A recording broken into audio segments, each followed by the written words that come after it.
Buenas noches, soy Viviana Álvarez, bienvenidos a Azteca Opinión. ¿Qué sigue después de la reforma energética, el papel de Pemex y las nuevas inversiones? Ricardo Rocha conversó con el secretario de Energía, Pedro Joaquín Colgol, en Reporte 13 para despejar estas dudas. La Gendarmería inició operaciones con 5,000 elementos. ¿Cómo operará y cuáles serán las atribuciones de este nuevo cuerpo de seguridad? Descúbrelo en México Confidencial. Eduardo Ruiz Gil y Lourdes Mendoza y Horacio Villalobos discuten, analizan y nos presentan su pronóstico de las noticias que encabezarán los diarios al día siguiente. Acompáñanos y conoce la historia antes que nadie. María Fernanda González es una promesa en la natación mexicana. Ella entrena con uno de los mejores del mundo con la esperanza de alcanzar el triunfo olímpico. Hoy nos acompaña en Vidas Apasionantes. El 13 estrena Imagen y nos renovamos para ofrecerte la mejor programación. Recuerda consultar nuestras acostumbradas redes sociales. Comenzamos.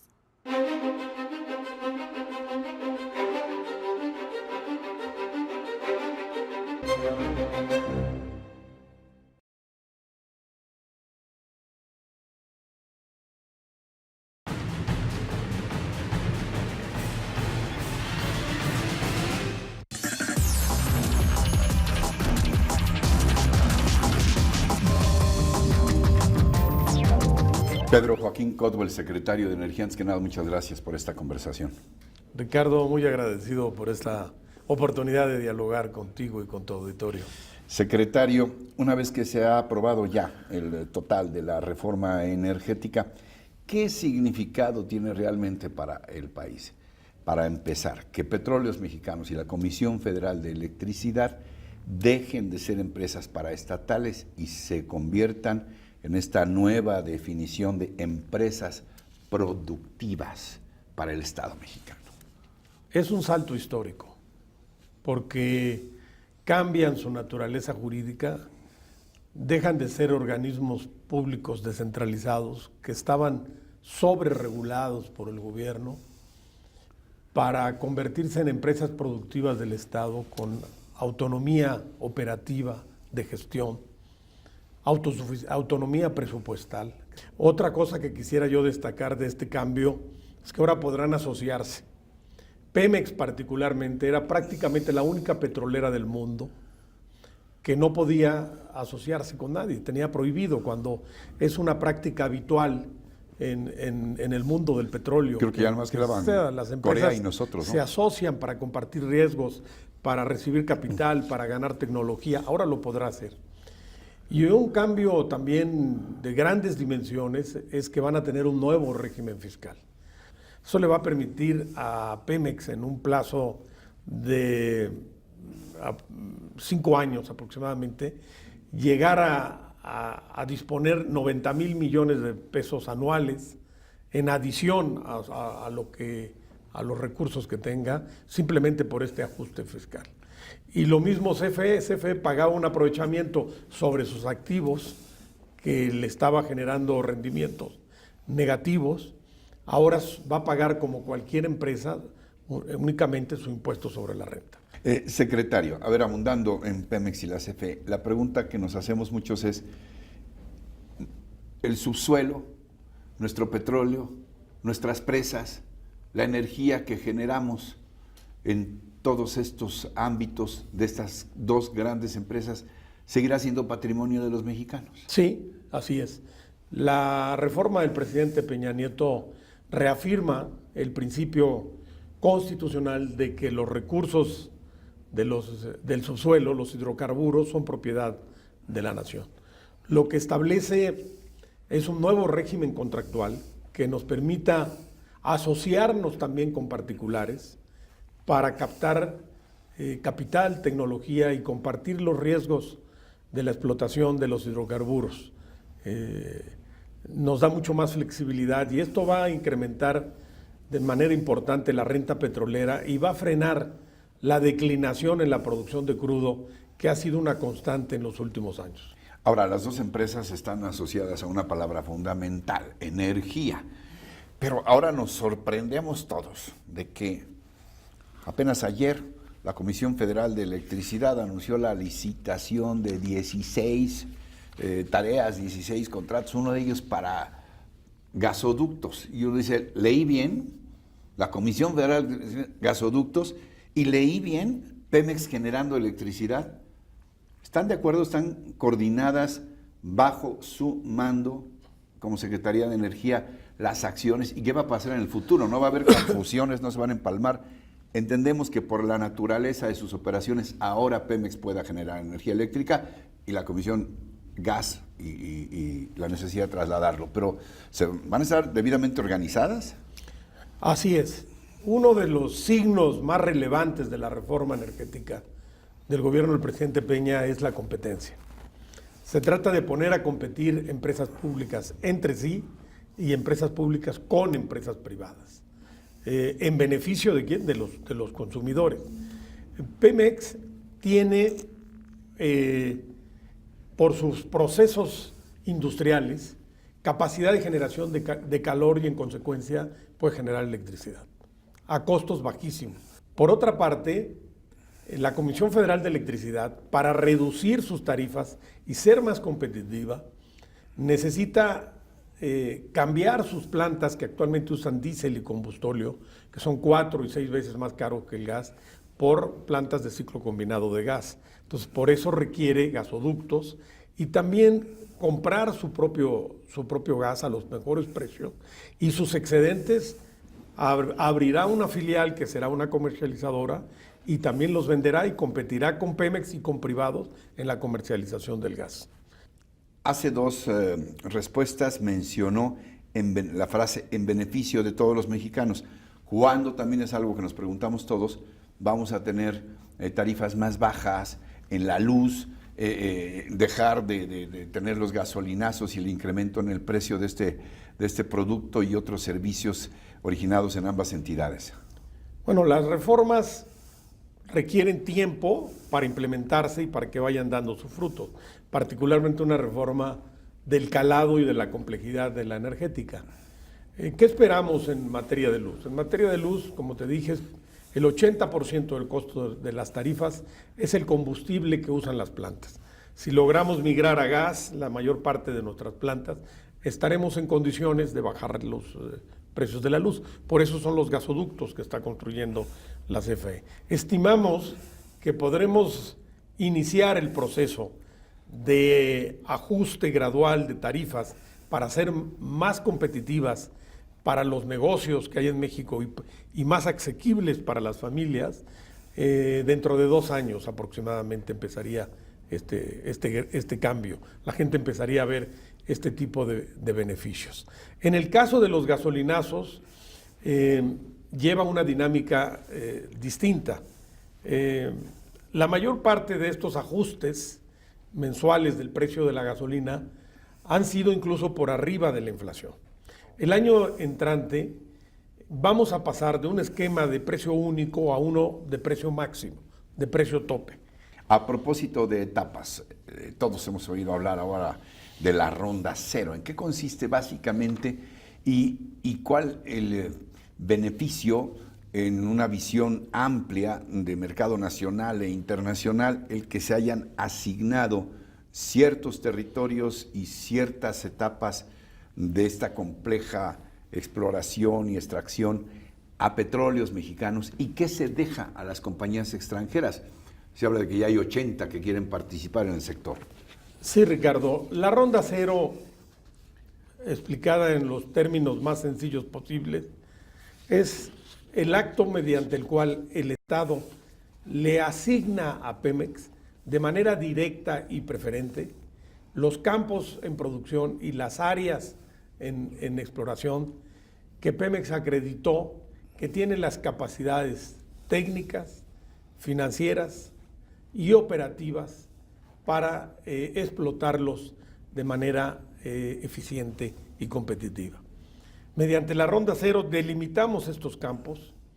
Pemex dispone ahora de casi 90,000 kilómetros cuadrados entre tierra y mar para explotar petróleo. Esto le garantiza a Pemex 20 años y medio de viabilidad, tomando en cuenta que además va a ir a la ronda 1 y competir, o sea, tiene, digamos, un piso que garantiza la viabilidad de la empresa, la convierte en una de las 5 empresas de las que reportan a mercados financieros, excluimos las de la OPEP, con reservas. Entonces deja a Pemex en una situación privilegiada. Y en el resto de los campos y en las áreas, ¿se deja abierta la llegada de las compañías extranjeras? ¿Se deja que saquen todo el petróleo que puedan y luego nos dan las cuentas? ¿O cómo va a ser? Eso va a estar estrictamente regulado. Digamos, de lo que Pemex ya no seleccionó, ya no se le otorgó. Por ejemplo, aguas profundas, ¿es el caso? Sí, a Pemex se le dio algo de aguas profundas, se le dio, no es su principal fortaleza de Pemex, pero a Pemex se le dio un portafolio diversificado. Tiene aguas profundas, aguas someras, campos no convencionales, crudos extrapesados. Entonces, de lo que no se le dio a Pemex, donde Pemex ya no puede llegar, ya no tiene capacidades técnicas y financieras, es donde vamos a hacer las licitaciones para asociarnos con empresas particulares que nos ayuden a aprovechar esa riqueza petrolera y no quede ociosa, que realmente pueda extraerse ese petróleo en beneficio de los mexicanos y no amarrarnos a lo que pueda hacer una sola empresa. Pero ahí también se va a distribuir previamente la renta petrolera, las utilidades que se obtengan de esa explotación. Esto se va a regular a partir de 3 tipos de contratos. Contratos de utilidad compartida, contratos de producción y contratos de licencia. Tienen características parecidas, pero con algunas diferencias este tipo de contratos. Digamos que en los contratos de utilidad compartida, los costos, se deducen los costos y se comparten las utilidades en efectivo. En la producción compartida es en especie la distribución de la utilidad y en la licencia se le fija gravámenes a la extracción del petróleo a pie de pozo. Secretario, finalmente, ¿qué le diría usted a quienes dudan todavía de las bondades que pueda traer para el país esta reforma energética y también a quienes piensan que es todavía necesaria una consulta popular sobre este tema? Me parece que a quienes todavía están escépticos por respecto a los resultados de las reformas, pues pasemos al terreno de los hechos. Yo creo que en los próximos meses vamos a ir viendo cómo esta reforma se puede ir implementando y cómo se van a ir viendo los beneficios para los mexicanos, cómo va a detenerse la declinación del crudo que nos ha venido afectando. Ya hemos perdido casi 1 millón de barriles diarios de producción de crudo. Cómo vamos a ver cómo la producción se estabiliza y tiende a repuntar. Vamos a ver crecer las reservas. Vamos a empezar a ver fortalecerse a nuestras empresas productivas. Vamos a ver más competencia en el sector y yo creo que estos beneficios son los que van a legitimar plenamente la reforma. A propósito, ¿sería legítima una consulta popular necesaria? Bueno, yo respeto a quienes están llevando a cabo este tipo de promociones que están en la Constitución. Me parece que corresponde al Instituto Nacional de Elecciones verificar si se cumple el número de firmas y su autenticidad. Y la Suprema Corte de Justicia de la Nación deberá determinar si la materia de la consulta y la pregunta misma es o no constitucional. Porque me parece que hay materias, no me parece, está establecido en la Constitución, que no son sujetas de consulta, entre ellas los ingresos y egresos del Estado. Y esta reforma tiene un profundo contenido hacendario. ¿Qué responde a quienes han dicho que el actual gobierno priista se está jugando la presidencia de la República en el 2018, dependiendo de los resultados de esta reforma? ¿A ustedes les preocupó en algún momento dado como cálculo político el que si no se dan los resultados pudiera haber un reclamo traducido en el voto del 2018? Bueno, yo creo que desde luego este gobierno del que formamos parte y cualquier otro en una sociedad democrática tiene que someterse a los votos electoral cada 6 años. La gente tendrá que valorar si lo hemos hecho con eficacia en el campo de la reforma energética y creo que también en otros campos de la vida pública. Por eso yo creo que el Pero gobierno no del les entró a presidente... ustedes la duda de decir, mejor no hacemos nada y nos quedamos así, no sea que nos... Sí, pero no- hubiera sido irresponsable hacer eso, Ricardo, porque todas las tendencias nos llevaban caída de producción, crecimiento de importación de gasolinas, Bueno, crecimiento también de importación pobreza. de petroquímicos, sube tarifas eléctricas mucho más caras que del otro lado de la frontera. Entonces, haberse quedado cruzados de brazos hubiera sido y administrar el sector energético hubiera sido cómodo, pero hubiera sido muy responsable con el país. Algo más que quiera puntualizar respecto tal vez a la perspectiva que podamos tener a mediano o largo plazo. Mencionaba yo la pobreza creciente, las perspectivas para millones de jóvenes que no son halagadoras, en fin, el desempleo y muchas señales que no eran nada luminosas. ¿Podrá cambiar esta reforma? ¿Podrá ser un instrumento para cambiar el destino del país, secretario? En algunos aspectos sí, y en uno de ellos es el empleo, Ricardo. Yo creo que esta reforma sí es una esperanza para miles de jóvenes mexicanos. Nosotros creemos que pudiéramos crear 500,000 empleos nuevos en México. Uno de los 10 anuncios que hizo el presidente Peña Nieto para implementar la reforma, que ha pasado desapercibido y que es importantísimo, es que ordenó que CONACYT preparara un programa de becas masivo, porque la industria energética va a abrir muchas oportunidades de empleo para los jóvenes, pero tenemos que capacitarlos como técnicos y como profesionales de la energía para que puedan beneficiarse de esos empleos que va a traer la reforma. Algo más que puntualizar que no haya preguntado, secretario.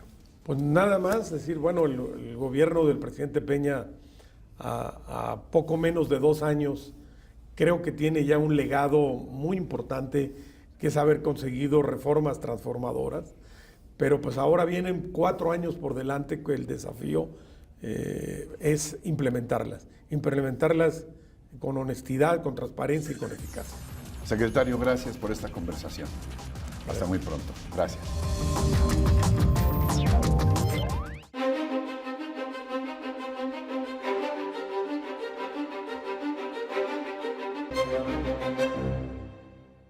Al menos la mitad de las gasolineras de Pemex estarán en riesgo de cerrar o venderse a partir del año 2016, con la apertura de la importación de la gasolina y el establecimiento de expendedoras extranjeras.